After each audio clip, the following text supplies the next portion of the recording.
Fantasia is basically, in many ways, a special effects film, and they did fantastic effects from nothing. They had no computers in those days, and so it was pretty much handmade. There was a department at the Disney studio that was called the Process Lab. Very bland title.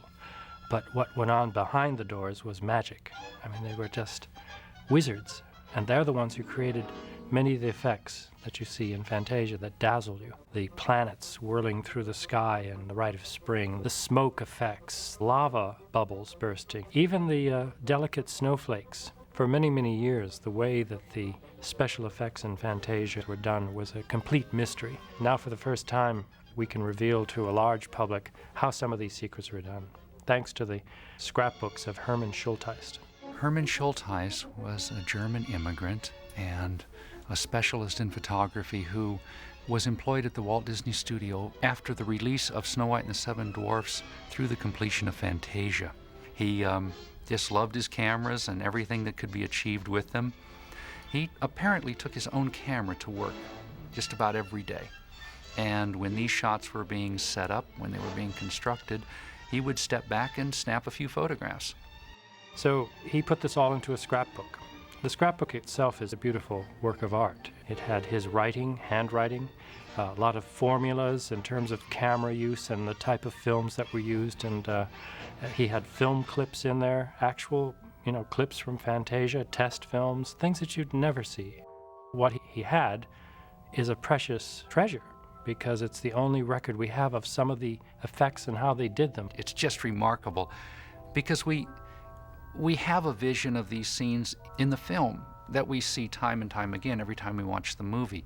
But to see them detached from that environment and see them exactly as they were created in the making of the film is just like stepping into another world. Notice how the musical score runs across the top of several pages, how they're also cut out so that when you turn the page, that earlier part of the score disappears and you focus on the one that pertains to this particular page. Some of the things that you'll see are improvised multiplane cameras, for example. Circular multiplane cameras for the Nutcracker suite, in which a Dewdrop Fairy would come in and then the camera would angle. It was all done mechanically.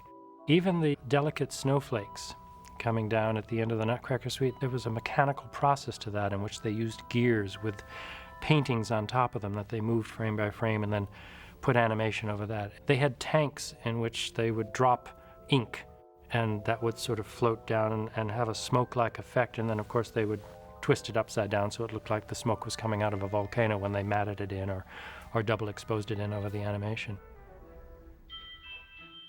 In Fantasia you have lava bubbles bursting, and they had to create a vat made of oatmeal and coffee grinds and all sorts of stuff, and then put hoses underneath that, and then the bubbles would blow up.